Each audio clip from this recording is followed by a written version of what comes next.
What's going on, guys? EAFC here. It is pretty much all but confirmed that we are not going to be getting this certain feature for EAFC. And it's a feature that just straight up has no excuses to not be in the game, and we'll talk about that in a little bit. And I'm just tired of it not being in the game, so you have to listen to me rant about that for a while. And also, I've got some packs open for this video. I got a Todd's Shapeshifters or Fuddy's pick. I've got an 85x10 as well, but really today, EA did a very good thing, which was make the grindable stuff right now so easy to do. Today, we also got the daily gold upgrade to go along with the daily silver, daily bronze upgrades, which are obviously very easy to get a ton of silvers and bronzes for. The gold upgrade is 6 bronzes, 5 silvers, and you get 11 gold players, 1 rare. It's wonderful value. The grind right now is actually worth it, and it's good because it needs to be at this time of the year. It's a time where we just want to have fun, and this allows you to kind of do that. And I gotta give EA their props, because yes, it's late on in the year, but still, people are still playing the game, and they're still dropping some decent stuff. And 1 of 481 plus player pick came out today, so instead of the 1 of 480 plus, now the 1 of 481 plus, but you have to have 5 rares in there instead of just 10 commons. But if you want to get rare players, the way to do that is they actually released the Fuddy's crafting upgrade today, which is 380 plus players, and obviously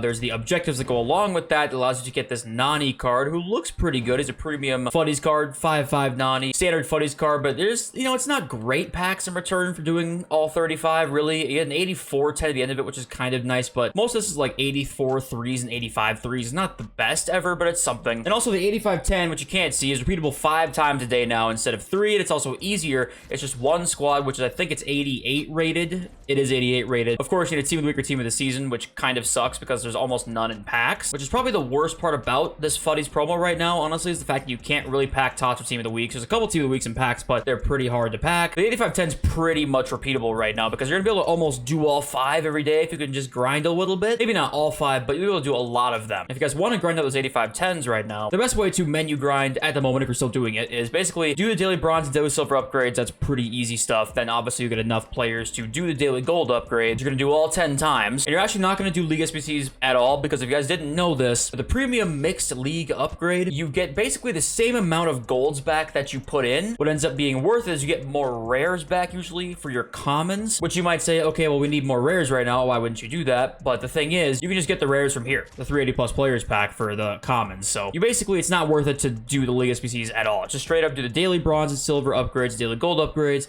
then do the 81 plus player picks or the Fuddy's crafting upgrades, depending on whatever you get, right? So the only time it's worth to do like league SBCs themselves to try and grind up and get a lot of players is really only when you need rares only. That's a good time to do it, like for team of the season when you needed rares for those upgrade packs. But right now you just don't need them nearly as much as you did. Now we're getting into this because this is kind of the snooze that I want to talk about for this video today, that we can pretty much infer from our pitch notes. So obviously I've been gone and we didn't get to talk about the pitch notes too in depth. When you look at the top community features that we asked for, these are pretty much the best 5 you could probably think of, besides maybe number 3. Ignore number 3 here, but draw quit equals win, squad battles 3 minutes per half, claim all objectives and duplicate storage. I'd say that's probably the top 4 that we'd ask for. These are very, very high on the list, right? And guess what? In the reveal, EA advertised the things that they were changing, revolving around the best community feedback improvements that they thought would kind of impress us the most and get us to buy the game. Squad battles match length down to 4 minutes, which is very nice, do not get me wrong, and also the claim all button for the objectives. That also is a very nice addition. Now, what this basically means is that any other quality of life improvements you were hoping to see outside of those, you're probably not going to see. Duplicate storage 100% will not be in, and draw quit equaling win is guaranteed pretty much to not be in now. So for me, the drawing while quitting thing is one that just, it's inexcusable for them not to have fixed this by now. I shouldn't even say fixed, because obviously it's designed to be that way. If you guys are wondering why it's even a thing in the first place, right, that they have it so that when somebody quits while it's a draw, the game basically did not happen, is because they're afraid of a no loss glitch just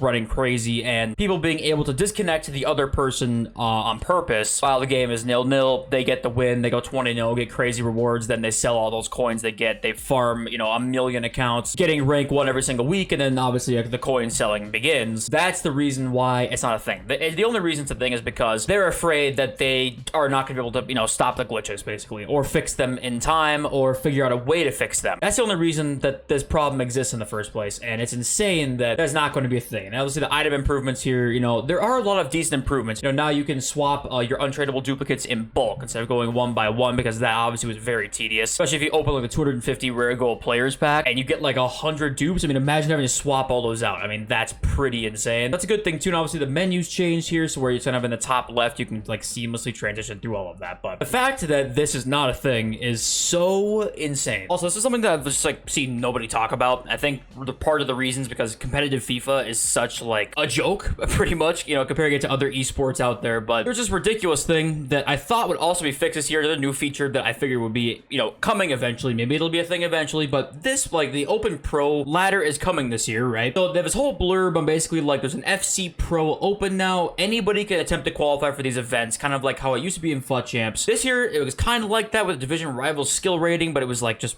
stupid. They're trying to make it a little more open for like anybody to possibly qualify for these events and then just try and like grind the game hard enough, right? But the elephant in the room here is to become a pro, even if you have the skill, you're gonna have to drop $1,000 in the game. You know, it could be even more than that. Obviously, you have to compete with the guys who are already rich, possibly even content creators out there making a shit ton of money. Also pros that, you know, it doesn't matter to them to drop $1,000 in the game. It's a business expense. It doesn't matter to them. They're gonna have day one prime hullets in their team, and you're not going to. And even if you're insane at the game, that is going to be a giant hurdle for you. And that has always been the giant elephant in the room of, you know, Ultimate Team competition or pro competition. And it's that you don't have access to every single player, and they'll drop dead before they add this feature, at least is what I think. Maybe I'm wrong, and they will have a game mode eventually one day where everyone has access to every card available in the game, where anybody can try and qualify.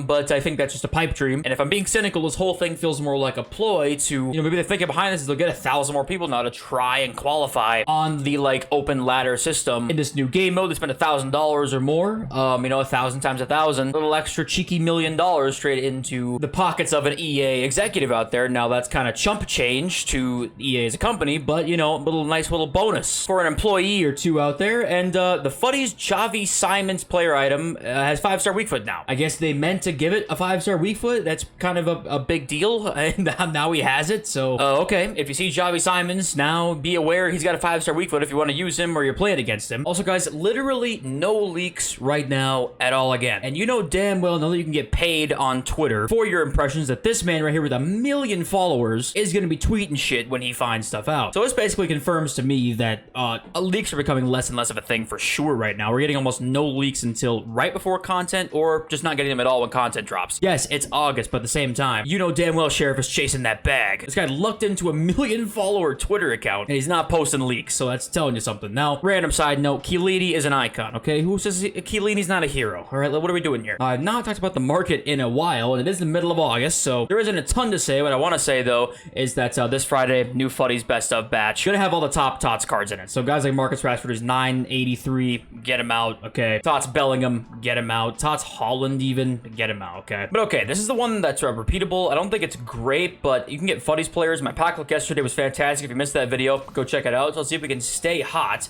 We got Griezmann and Dina Tala yesterday, and today we get Chris Smalling. That's not ideal, but it is a Tots card, I guess. All right, here's an 85-10. See if we can get in this. FUT birthday. German striker, I don't care. Look at Timo Werner. Team of the week, please. Okay, thank you, David. That'll work. That's not a great 85-10, though. All right. Okay, we're gonna end the video with one last one of these because they're kind of the only things I can even do right now because I did all the packs yesterday, or the picks yesterday. Hopefully we get more today for content. We're ending with this. Can we get a Fuddies card? That would be awesome. Oh my shit. I have really wanted to try this Mahrez card. I don't think he's mad expensive anymore, but yeah, that's another fantastic pull. I mean, he's 400k still, and 400k in this market is like 1 million coins 3 months ago. So you know what? We'll take that. It's another fantastic 5-star pull. That's pretty awesome. Hope you guys are packing good stuff too, and I love you all. Since we resume. Peace.